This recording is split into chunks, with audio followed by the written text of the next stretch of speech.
अस्सलामुअलैकुम बच्चों, बिस्मिल्लाहिर्रहमानिर्रहीम। रब्बि इश्रह ली सदरी व यस्सिर ली अमरी वहलुल उक़दतम मिन लिसानी यफ़क़हू क़ौली। बेटा I welcome you all in this session. और पिछले सेशंस में, पिछले वीडियोस में हमने IAS 19 यानी एम्प्लॉई बेनिफिट्स का डिस्कशन स्टार्ट किया। उसके ऊपर हमने खासी डिस्कशन की। शुरू में हमने शॉर्ट टर्म बेनिफिट्स पे, वो बेनिफिट्स जो एम्प्लॉयर, सबसे पहले तो हमने देखा कि who is an employee, employee है कौन, एम्प्लॉयमेंट रिलेशनशिप क्या है, उसके ऊपर थोड़ी बात हुई। फिर हमने देखा एम्प्लॉय बेनिफिट्स के बारे में कुछ बात की, शॉर्ट टर्म बेनिफिट्स के बारे में बात की। शॉर्ट टर्म बेनिफिट्स जो कि with in period of 12 months employer employee को दे देगा, उसकी अगर नहीं दिए हैं तो अक्रूवल या लायबिलिटी बुक हो जाएगी। और उसकी हमने कुछ एग्जांपल्स भी देखी हैं, हमने कंपनसेटेड एब्सेंसेस को भी देखा हमने। फिर हम आगे बढ़े और हमने कहा कि पोस्ट एम्प्लॉयमेंट बेनिफिट्स भी एग्जिस्ट करते हैं, जो पोस्ट एम्प्लॉयमेंट मिलेंगे जब एम्प्लॉयमेंट ख़त्म हो जाएगी। और फिर हमने ये भी डिस्कस किया कि सर पोस्ट एम्प्लॉयमेंट बेनिफिट्स की अट्रैक्शन है क्या, है क्यों। उसकी मैंने आपको लॉजिक दी कि why post employment benefit is an attraction.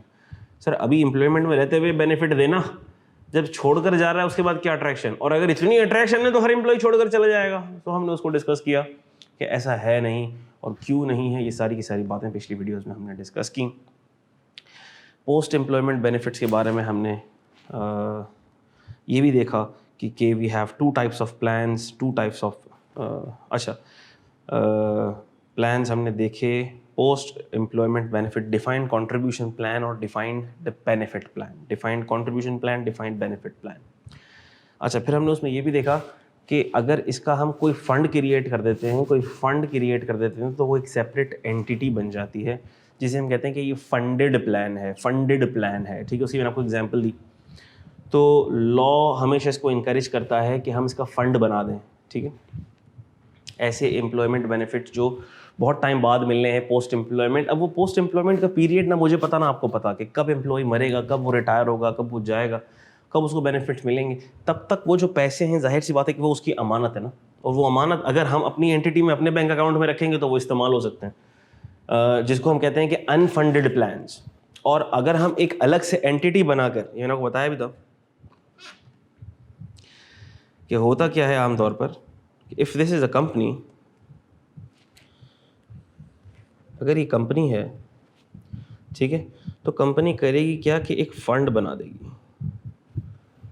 अब चाहे वो डिफाइंड कंट्रीब्यूशन प्लान हो, चाहे वो डिफाइंड बेनिफिट प्लान हो, कंपनी ने कुछ ना कुछ जो भी माल डालना है वो कंपनी इस अलग एंटिटी में डाल देगी। इसको एक अलग फंड, एक अलग एंटिटी क्रिएट कर देगी, जिसकी रखवाली करेंगे ट्रस्टीज़, ठीक है, जिसकी रखवाली करते हैं ट्रस्टीज़। ये हमने बात भी कर ली थी, और मैंने ये भी बताया था कि दूध की रखवाली बिल्ली कर रही है, ठीक है। तो ये बातें सारी हमने कर ली थी, लेकिन बहरतौर एक अलग एंटिटी है। और लॉ इस बात को इंश्योर करता है कि जो अप्रूव्ड फंड्स होते हैं, अप्रूव्ड मतलब जो लीगल अथॉरिटी से अप्रूव्ड होते हैं, जो टैक्स अथॉरिटी से अप्रूव्ड होते हैं, वो फंड्स होने चाहिए, वो फंडेड प्लान्स होने चाहिए, ठीक है। उसको टैक्स बेनिफिट्स भी मिलते हैं।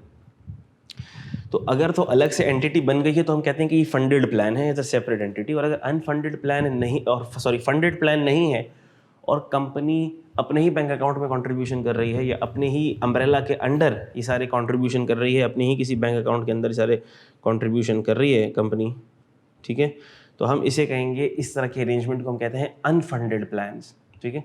और आम तौर पर आपको अच्छी एंटिटीज़ में, बड़ी एंटिटीज़ में, इनफैक्ट मॉडरेट एंटिटीज़ में भी, छोटी एंटिटीज़ भी अब इसको फंडेड प्लान्स बनाती हैं, ठीक है।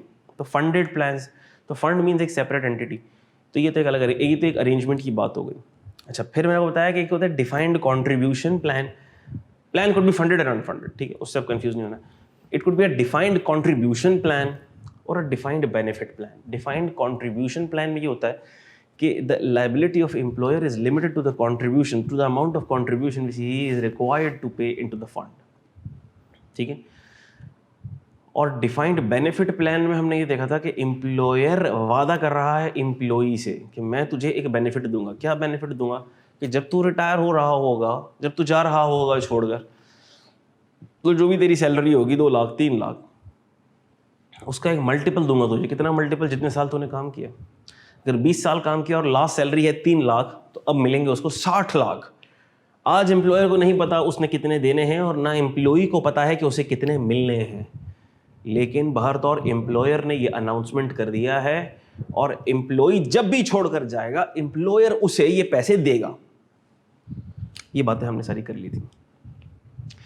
डिफाइंड बेनिफिट प्लान की मैंने एग्जांपल्स भी आपको दी थी कि क्या एग्जांपल थी, और फिर मैंने उसके कुछ सवालात उठाए थे लास्ट वीडियो में कि व्हेन एम्प्लॉय विल लीव, कब एम्प्लॉय छोड़ेगा ये एम्प्लॉयर को नहीं पता, उस वक्त उसकी सैलरी क्या होगी नहीं पता, कितने साल बाद छोड़ेगा नहीं पता, छोड़ेगा भी या नहीं छोड़ेगा नहीं पता, ठीक है। तो हमने कहा कि सर ये सारे के सारे वेरिएबल्स हैं, अननोन वेरिएबल्स हैं जिनको हमें पता ही नहीं है। हमें पता ही नहीं है तो हम लायबिलिटी बुक कैसे करें। अच्छा, सबसे पहला सवाल तो हमने कहा फिर मजीद कुछ क्वेश्चंस राइज हो गए। आ जाए आज का discussion. Do we have to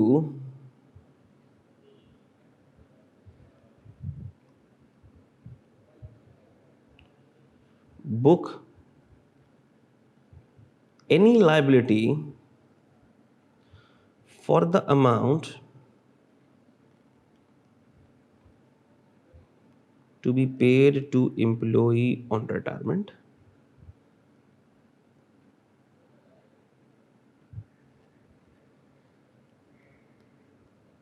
If yes,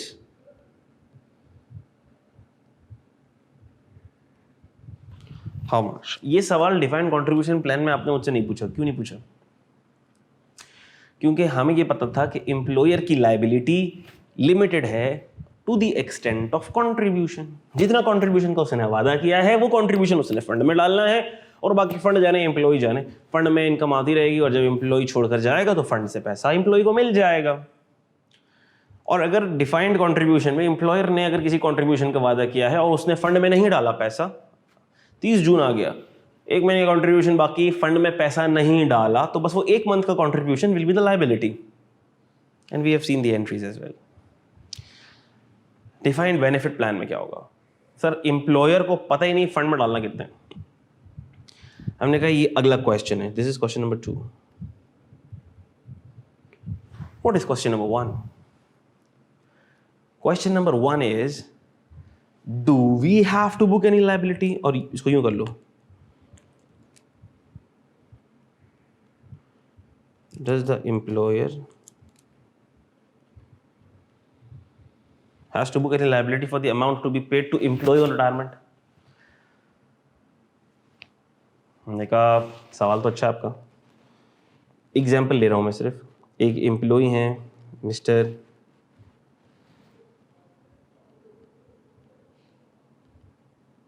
Asim, monthly salary उनकी चल रही है 1.5 लाख, और अभी हम खड़े में 1 जुलाई 2023 पे। अब कंपनी को क्या पता कि ये आसिम जब छोड़कर जाएगा हमने इसको कितने पैसे देने। डीसीपी में तो पता था, डिफाइंड कंट्रीब्यूशन प्लान में, जब ये छोड़ के जाएगा जितना कंट्रीब्यूशन एम्प्लॉयर ने फंड में किया है वो पैसे लेके चले जाएगा। हमें पता था, बड़ा क्लियर था। लेकिन यहाँ हमें नहीं पता। फिर मैं वही बात करूँगा, यहाँ हमें पता नहीं है कि फंड में कितना कंट्रीब्यूशन एम्प्लॉयर ने डालना है, लेकिन डालना भी है या नहीं डालना, इस सवाल का जवाब मिलेगा क्वेश्चन नंबर 1 से। क्या हमारी लायबिलिटी है? अच्छा भाई, क्या हमें पे करना है? जबरदस्त सवाल है बहुत। अच्छा, तो आओ जरा टेस्ट ऑफ लायबिलिटी देखते हैं। हमने कहा सर लायबिलिटी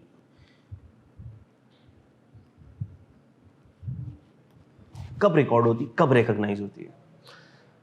लायबिलिटी recognize होती है when the criteria of liability as given in IAS 37 is met. And what is that criteria? हमने कहा सर क्राइटेरिया बड़ा मजे का है उसका। सर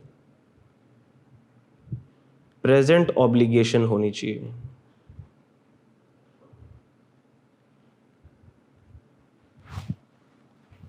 और स्टैंडर्ड कहता है it could be a legal obligation और अ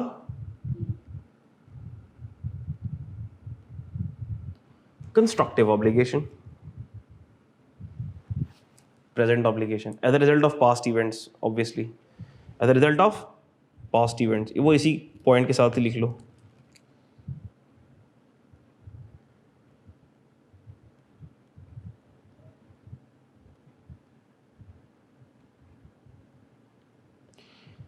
resulting in outflow of economic benefits,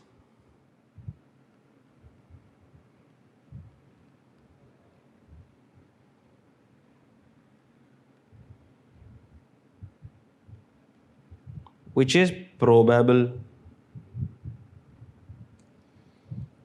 and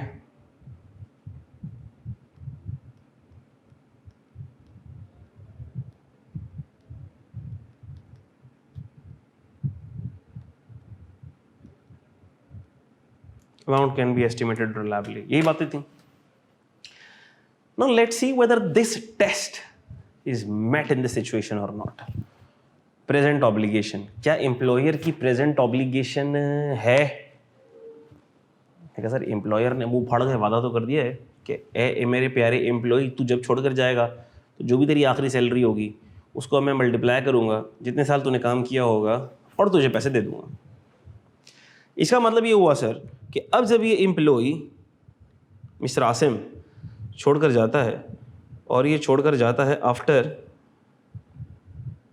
20 years, तो सर 150 तो नहीं होगी 20 साल बाद उसकी सैलरी. 20 साल बाद उसकी सैलरी है 5K.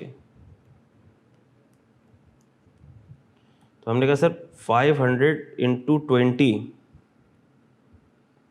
10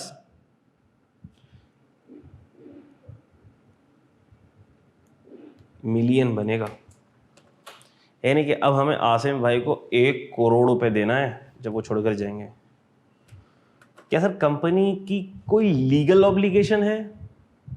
अगर लॉ कहता है तो लीगल ऑब्लिगेशन बन जाएगी, और अगर लॉ नहीं कहता और कंपनी ने खुद से मुंह फाड़कर वॉलंटरी स्कीम अनाउंस कर दी है ग्रेचुइटी की, and it has created a valid expectation in the minds of the those who are being affected, यानी कि एम्प्लॉइज, उनके दिमाग में वैलिड एक्सपेक्टेशन क्रिएट हो गई, ठीक है एम्प्लॉयर ने वादा कर लिया है और एम्प्लॉयर की पास्ट प्रैक्टिस है कि जो वो वादा करता है, कंस्ट्रक्टिव ऑब्लिगेशन इसी को बोलते हैं ना, कि सर कंस्ट्रक्टिव ऑब्लिगेशन क्या है कि पास्ट एम्प्लॉयर की पास्ट प्रैक्टिसेस से ये साबित है कि जो एम्प्लॉयर कहता है वो करता है.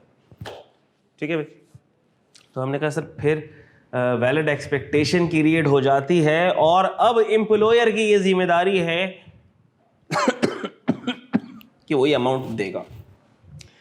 जब ये आपने कह दिया कि अब ये उसकी जिम्मेदारी है कि वो देगा और उसकी प्रैक्टिस है कि वो देता है, तो हमने कहा yes, obligation has been established.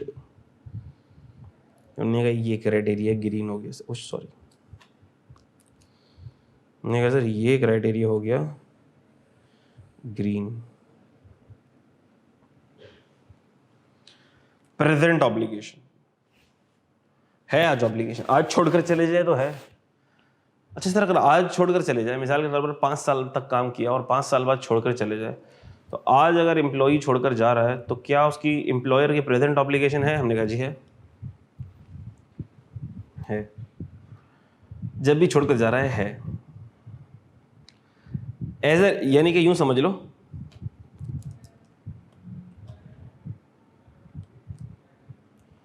कि ये 1 जुलाई 2023 को आसिम ने ज्वाइन किया और अभी हम खड़े हुए हैं और असेसमेंट कर रहे हैं. मिसाल के तौर पर 1 जुलाई 28 को असेसमेंट कर रहे हैं, 5 साल बाद असेसमेंट कर रहे हैं. ठीक है. तो सर क्या अगर आज हम 1 जुलाई 2028 को खड़े होकर असेसमेंट कर रहे हैं तो क्या आज हमारी प्रेजेंट ऑब्लिगेशन है? जी है. तो हमारी प्रेजेंट ऑब्लिगेशन है. और अगर आज उसकी सैलरी है 5 लाख रुपए, तो जितने साल उसने काम किए, यानी कि 23 से 24, 25, 26, 27, 28, 5 साल काम किया, अगर 5 लाख सैलरी है, we have to give him 25 lakh रुपए. प्रेजेंट ऑब्लिगेशन है. As a result of past events है? जी ऐसा ही है.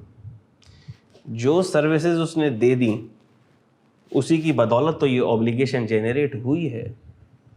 जबरदस्त. इसका मतलब कि sir every year of service is basically adding to the obligation. Yes it is. तो हर साल ऑफ सर्विस जैसे ही कंप्लीट होता है it adds to my obligation. Yes. तभी तो देख लो 20 साल हो जाएंगे तो 20 मल्टीपल मिलेंगे, 10 साल हो जाएंगे तो 10 मल्टीपल मिलेंगे.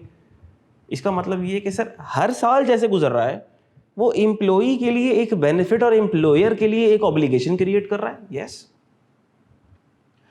तो हर साल, हर गुजरता साल मेरी उस लायबिलिटी को ऐड अप कर रहा है जो मैंने 5 साल बाद, 8 साल बाद या 10 साल बाद पे करनी है। इसका मतलब कि सर उस 10 साल बाद जो मैंने लायबिलिटी पे करनी है उसमें जो कंट्रीब्यूशन आज की सर्विस की बदौलत एड अप हुआ है वो मेरी इस पीरियड की कॉस्ट है। तो बात आपकी जबरदस्त हो गई, जबरदस्त समझ गए आप, यही तो है। खैर उसके ऊपर थोड़ा सा बाद में भी बात करेंगे हम, इसके ऊपर मैं ज़्यादा फोकस नहीं कर रहा क्योंकि ये बात अभी आने वाली बाद में आएगी। आउटफ्लो ऑफ इकोनॉमिक बेनिफिट्स, तो सर आउटफ्लो तो प्रोबेबल क्या है, बिल्कुल प्रोबेबल, पक्का पानी प्रोबेबल है। हमने जब वादा कर लिया है मुंह फाड़ कर तो फिर अब देना तो पड़ेगा। Test met amount can be estimated reliably. मैंने कहा अमाउंट एस्टिमेट तो हम तो नहीं कर सक रहे सर। मैंने कहा आप नहीं कर सक रहे, लेकिन एक मखलूक होती है जिसे हम कहते हैं एक्चुरी, जिसे हम क्या कहते हैं,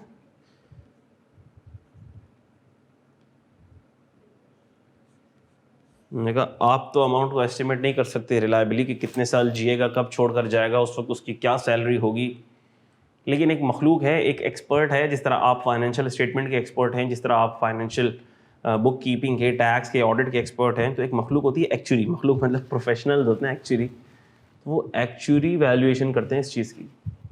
वो एक्चुरी आपको बताएगा कि बेसिकली आपकी क्या ऑब्लिगेशन बनती है, ये आपका एम्प्लॉई कितने साल मज़ीद आपके पास काम करेगा, कितने साल ज़िंदा रहेगा, जब ये छोड़कर जाएगा तो उसकी क्या एस्टिमेटेड सैलरी होगी, और आज की डेट में आपकी क्या लायबिलिटी बुक होनी चाहिए है, आज आपको कितना कंट्रीब्यूशन फंड में करना चाहिए है। तो हमने कहा सर ये एक्चुरी है जो बताएगा, और वो बिल्कुल ठीक, वी विल अज्यूम कि वो ठीक रिलायबली, वो रिलायबल एस्टिमेट देगा, वो ठीक एस्टिमेट देगा, because he is the expert. ठीक हो गई बात। तो हमने कहा सर लायबिलिटी तो है, तो लायबिलिटी तो बुक होगी। तो ये बात तय हो गई, लायबिलिटी बुक होगी। कैसे होगी, हमने कहा हेल्प करेगा कौन, एक्चुरी हेल्प करेगा। अभी इसके ऊपर डिटेल बात होगी कि लायबिलिटी कैसे बुक होगी। हमें हेल्प कौन करेगा, एक्चुरी हेल्प करेगा। Actuary is an expert and actuary will help us out in assessing और एस्टिमेटिंग दिस लायबिलिटी। लेकिन लायबिलिटी तो बुक होगी। अच्छा भाई, इसका मतलब कि सर लायबिलिटी तो बुक होगी, yes. If yes, how much? With the help of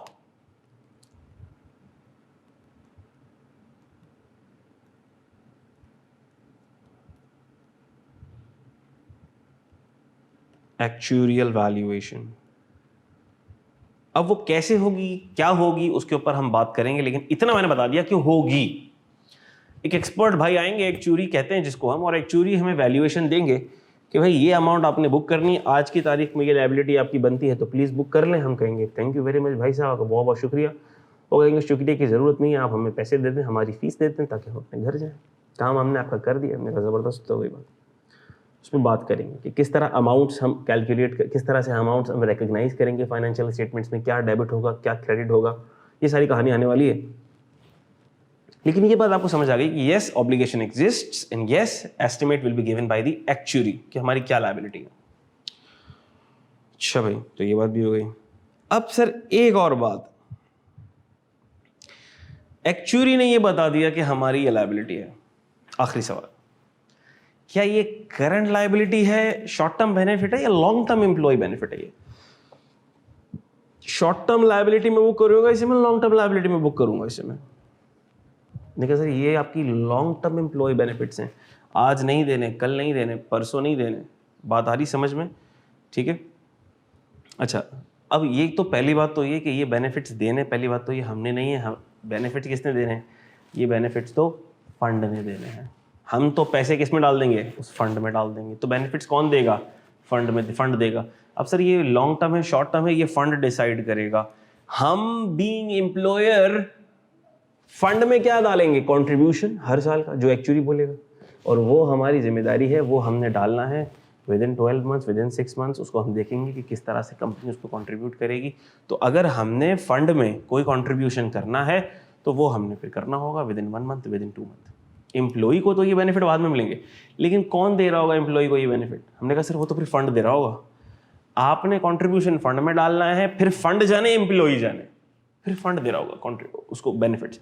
हाँ, लेकिन अगर ये फंडेड स्कीम नहीं है, फंडेड प्लान नहीं है, ये फंडेड प्लान नहीं है, ये आपने ही अपना कोई बैंक अकाउंट खोला हुआ है और उसी में आप बस जमा कर रहे हैं कंट्रीब्यूशन को, और जब एम्प्लॉय जाएगा तो आप खुद अपनी जेब से पैसे निकाल के उसी वक्त दे रहे होंगे, then it will be your long term liability. Are you getting this? I hope I am able to clarify it.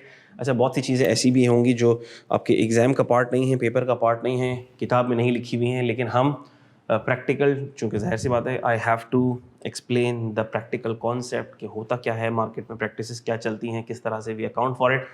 तो मैं आपको काफ़ी सारी एक्स्ट्रा चीज़ें भी इसमें बता रहा होता हूँ, ठीक है? तो उससे परेशान होने की ज़रूरत नहीं है। अगर कोई चीज़ कभी कंफ्यूज करे आप लोगों को, so you are always most welcome to get in touch with me for clarification of anything, ठीक है मेरे बच्चों? तो ये हो गई बात। Now let's have a look at the workbook. By the end of this chapter, ठीक है, you should be able to discuss and apply accounting treatment of short and long-term employee benefits in DCP and DBP, ठीक है भाई। Accounting for gains and losses on settlements, अच्छा ये basically it deals with the numbers।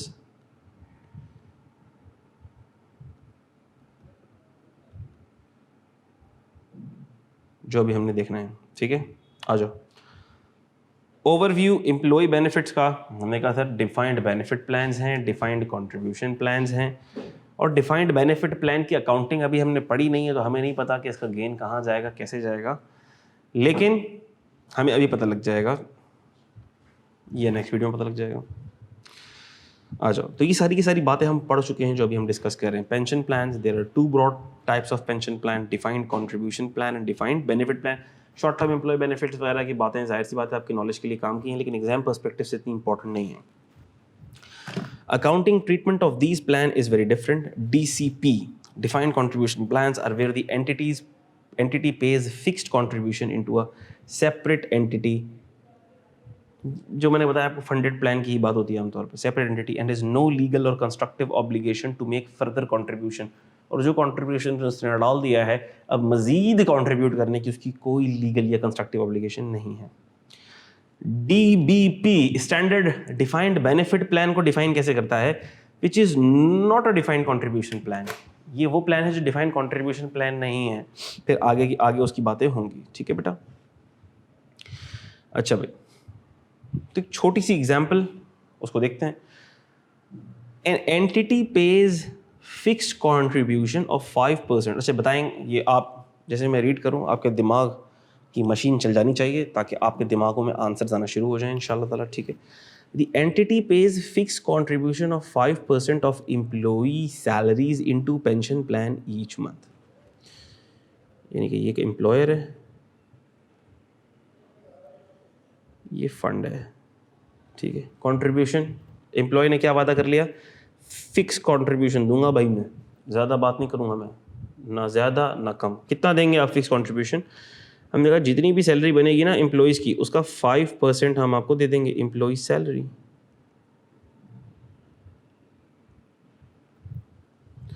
Into a pension plan each month. Entity has no obligation outside of its fix contribution. हमने कहा entity की और कोई ऑब्लिगेशन नहीं है इस फिक्स कंट्रीब्यूशन के अलावा। जबरदस्त वही बात। The lack of any obligation to contribute further assets into the fund means that it's a defined contribution plan। तो सबसे पहले तो आपको ये बड़ा क्लियर होना चाहिए कि what is a DBP, what is a DCP, ठीक है। DCP में कहता हूँ डिफाइंड कंट्रीब्यूशन प्लान को, और DBP हम कह देंगे डिफाइंड बेनिफिट प्लान को। Another work example, an entity guarantees a particular level of pension benefit to its employees upon retirement। Annual pension income that employees will receive is based on the following formula: salary at retirement जो भी होगी, and number of years worked।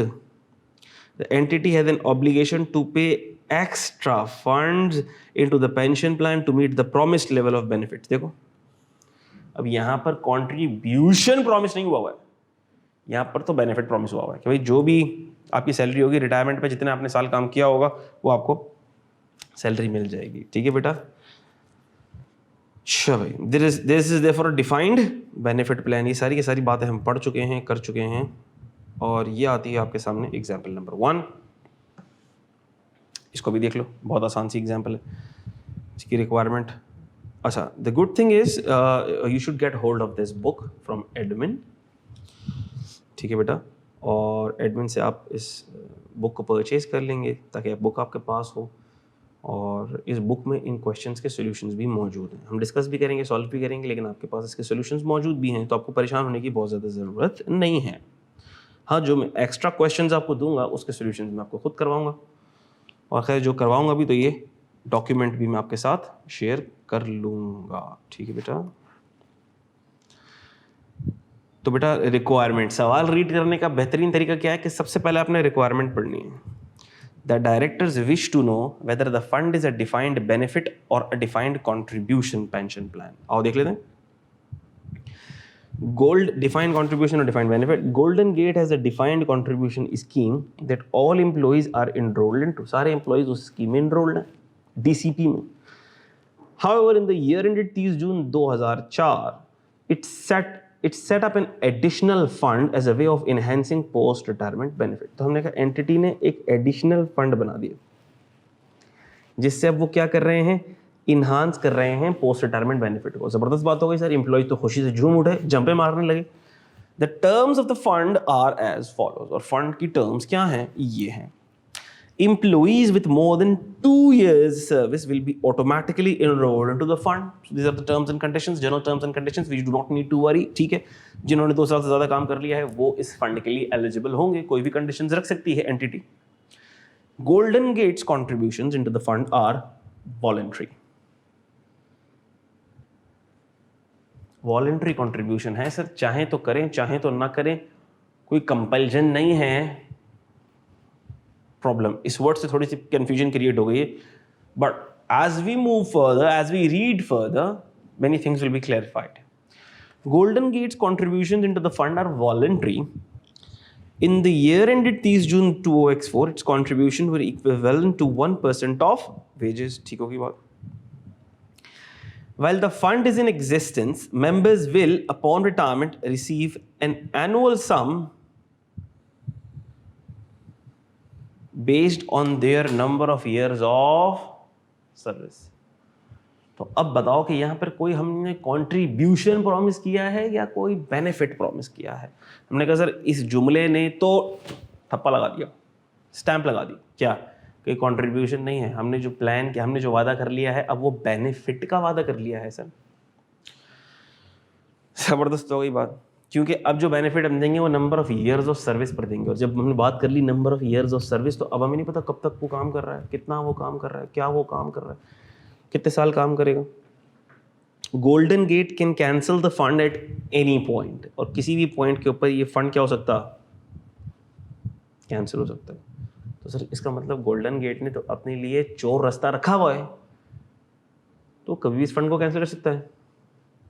बात तो आपकी सही है, परेशान कौन बात है। और पढ़ते हैं, if cancelled no further benefits और compensation will be paid to the members, और है भी वॉलंटरी। तो सर जो दो चीज़ें हमें कंफ्यूज कर रही हैं वो ये चीज़ें कंफ्यूज कर रही हैं, आओ देखते हैं, जो हमें डिसीजन लेने नहीं दे रही। एक ये वाली बात और एक ये वाली बात। Otherwise we would have made our decision कि ये डिफाइंड बेनिफिट प्लान है। आ जाओ आगे चलते हैं।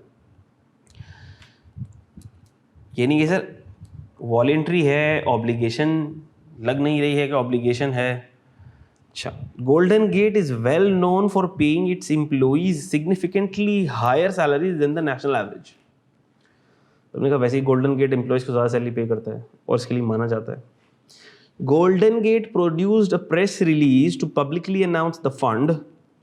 ओ हो सर, ये तो पब्लिकली अनाउंसमेंट कर दी उसने, वैलिड एक्सपेक्टेशन क्रिएट कर दी in the minds of the employees and in the minds of the stakeholders, which was widely reported and praised by several large national newspapers. ओ हो, ये बात देखिएगा जरा। हमने कहा सर गोल्डन गेट ने तो कमाल ही कर दिया, धमाल ही कर दिया। And employees have a high level of trust in the senior management and directors of Golden Gate. ना सिर्फ उसने धड़ल्ले से अनाउंस कर दिया, बल्कि हम गोल्डन गेट को जानते हैं, पहचानते हैं कि जो कमिटमेंट कर लेता है फिर अपने कमिटमेंट से नहीं फिरता। तो हमने कहा सर इसका मतलब है कि ये ऑब्लिगेशन तो क्रिएट हो गई है, लीगल नहीं हुई तो क्या हुआ, कंस्ट्रक्टिव तो हो गई है, अनाउंसमेंट, पब्लिक अनाउंसमेंट हो गई है, वैलिड एक्सपेक्टेशन क्रिएट हो गई है। I-37 माशाल्लाह आप लोगों को था याद भी है। हमने कहा sir this is a constructive obligation and this needs to be recognized, and how it needs to be recognized as an employee benefit, and what type of benefit it is the defined benefit plan, because here the employer is committing a benefit based on the number of years of salary, and this is not merely a liability limited to the contribution of the employer। ठीक है मेरे बच्चों, तो ये defined benefit plan है। ठीक है, तो ये बातें मैंने आपको बता दी हैं, और the same is the solution which you can find as well. ठीक है बेटा, तो इस वीडियो को इधर तक ही रखते हैं और इंशाल्लाह ताला मज़ीद बात करेंगे डिफाइंड कंट्रीब्यूशन प्लान की अकाउंटिंग की और डिफाइंड बेनिफिट प्लान की अकाउंटिंग की in the next video. Thank you very much, may Allah bless you all, take care a lot, अल्लाह हाफिज़।